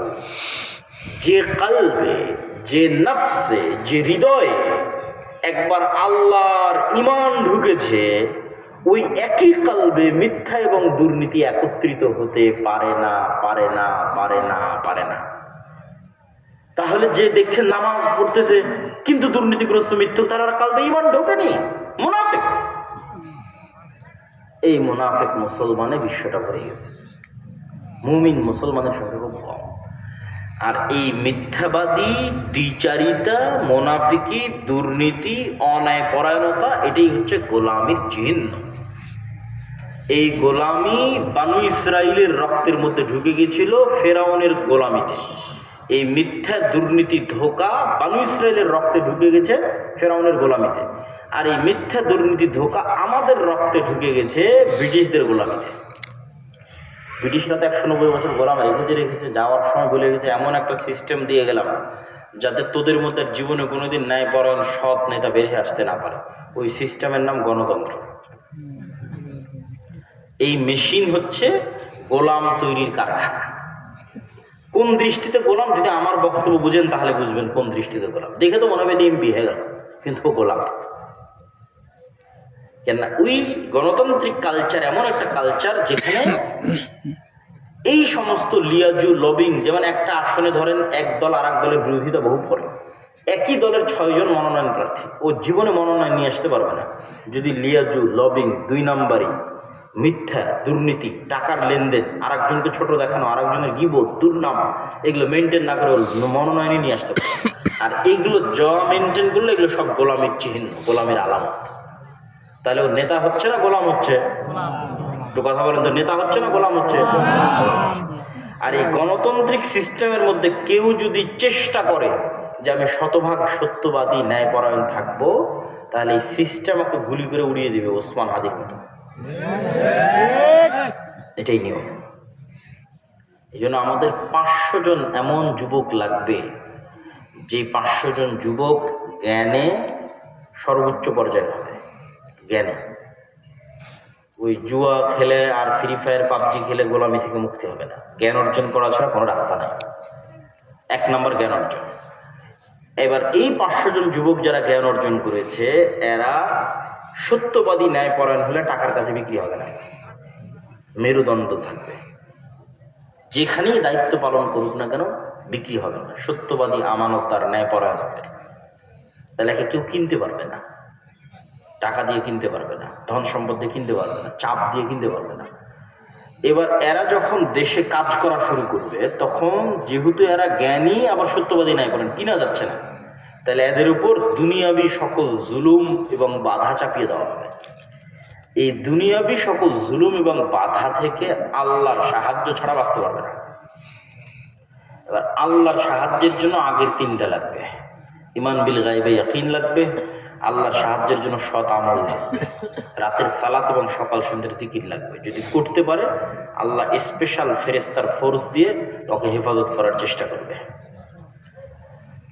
যদি এইরকম 500 এবং 1000 যুবক তৈরি হয়ে যায়, তাহলে আজকের বক্তব্যের যে সিক্রেট রেসিপি দিলাম, মূলনীতি দিলাম, এটা শুধু বাংলাদেশের ক্ষমতা অর্জনের নয়, সারা পৃথিবীর ক্ষমতা দখলের রাস্তা, যেটা আল্লাহ কোরআনে বলেছে। এইরকম এটা উম্মতে মুহাম্মাদী মানে এরকম যখন পুরো একটা প্রজন্ম হয়ে যাবে, শুধু বাংলাদেশ দখল করবে না, সারা পৃথিবী দখল করবে। তাহলে আমাদের যুবকদের চেষ্টা করতে হবে। এখন আপনাদের এই লাস্ট পয়েন্টে আপনাদের কাজ কি? প্রত্যেক পয়েন্টে আপনাদের কাজ দিয়েছি। সত্যবাদিতা, ন্যায়পরায়ণতার পয়েন্টে আপনাদের কাজ কি? ওসিডিসি, এসপি, মন্ত্রী, মিনিস্টারে তো অনেক দুর্নাম করলাম। আপনাদের কাজ কি? আপনি সত্যবাদী, ন্যায়পরায়ণ কিনা এটা আপনি বুকে হাত দিয়ে যাচাই করতে পারেন। একটা ছোট্ট টেস্ট, আপনি আপনার বাপের সম্পত্তিতে আপনার বোনকে ন্যায়ের সাথে সম্পদ বুঝিয়ে দিয়েছেন কিনা। সিঙ্গেল স্মল টেস্ট, অনেক ছোট্ট টেস্ট। যদি দিয়ে থাকেন, আপনার মধ্যে নেতৃত্বের গুণ আছে, আপনি নেতা হতে পারবেন, আপনার পরবর্তী বংশ নেতা হতে পারবেন। আর যদি গড়িমসি করে থাকেন, নিজে রাস্তার পাশে নিয়েছেন, বোনকে নদীরটা দিয়েছেন, চরেরটা দিয়েছেন, ঠিক আছে, নিজে ভিটারটা নিয়েছেন, বোনকে যেটা ফসল কম আবাদি হয়, কম দামি সেটা দিয়েছেন, অথবা দেননি, তাহলে নিশ্চিত থাকেন আপনার মধ্যে গোলামির কালচার বিরাজ করছে। আপনার পরবর্তী 14 প্রজন্ম গোলাম হবে, ভারতের গোলামি করবে, আমেরিকার গোলামি করবে, জীবনে কোনোদিন নেতা হতে পারবে না। এবং আপনাকে যদি আমি কালকে প্রধানমন্ত্রী করে দিই, আপনি গত 16 বছর যা দুর্নীতি হয়েছে তার চেয়ে বেশি দুর্নীতি করবেন। তাহলে সত্যবাদিতা এবং ন্যায়পরায়ণতার যাত্রাটা নিজে থেকে। আমি কি আমার স্ত্রীর প্রতি ন্যায় করছি শতভাগ? আমি কি আমার বাপ মায়ের সাথে ন্যায় করলাম? আমি যে স্কুলের টিচার, মসজিদের ইমাম, আমি কি ন্যায় করেছি? এই ন্যায়ের সংগ্রাম যেদিন শুরু হয়ে যাবে ওই দিন মুসলমানেরা নেতা হয়ে গেছে, নেতা। মুসলমানদেরকে গণতন্ত্র এবং সুদ দিয়ে গোলামির কালচার এইভাবে জাকড়ে আছে, গোলামির কালচার। আপনি ইউরোপ এবং আমেরিকায় যাবেন, মুসলমানেরা যত মিথ্যা বলে পৃথিবীতে কেউ অত মিথ্যা বলে না। জন্ম তারিখ, documents, paper, passport, all everything মিথ্যা। তাহলে তারা কি গোলাম না স্বাধীন? গোলাম। ও দেখে মনে হচ্ছে যে আমি টাকা উপার্জন করছি, খাচ্ছি, কিন্তু আসলে গোলাম। ও কোনোদিন নিজের দেশের নেতৃত্ব দিতে পারবে না, নিজের জাতির নেতৃত্ব দিতে পারবে না, পৃথিবীরও নেতৃত্ব দিতে পারবে না। তাহলে গোলামি থেকে বাঁচার রাস্তাটা মূলত আমাদের নিজের কাছে। সেটা যে আমি শতভাগ সত্যবাদী হব, আমি শতভাগ ন্যায়পরায়ণ, মিথ্যার চুল পরিমাণ আশ্রয় নেব না, আমার ছেলে মেয়েরা মিথ্যার চুল পরিমাণ আশ্রয় নেবে না। এই জন্য সুদ মুক্ত থাকতে হবে, গণতন্ত্র মুক্ত, সুদ মুক্ত। সুদ আর একটা ভয়ঙ্কর জিনিস যা মানুষকে গোলাম বানায়, কেন সুদ মিথ্যা শিখায়। ফেরাউন যে বনী ইসরাইলকে গোলাম বানাতো, তার আর একটা সিস্টেম ছিল সুদের লোন দেওয়া। কারুনের মাধ্যমে সুদের লোন দিত, কারুনের মাধ্যমে সুদের লোন দিয়ে তাদেরকে গোলাম বানিয়ে রাখতো। তাহলে যত মা এবং বোন কিস্তিতে লোন নিয়েছে, এরা দেখবেন ওই লোনের ডেট ফাঁকি দেওয়ার জন্য মিথ্যা বলে, ছেলে মেয়েকে পর্যন্ত মিথ্যা শেখায়। এতে আত্মমর্যাদা ডাউন হয়ে যায়, আত্মমর্যাদা নষ্ট হয়ে যায়, গোলাম তৈরি হয়। এই জন্য রাসূল সাল্লাল্লাহু আলাইহি ওয়াসাল্লাম লোন এবং কর্জ থেকে বাঁচতে চেয়েছে।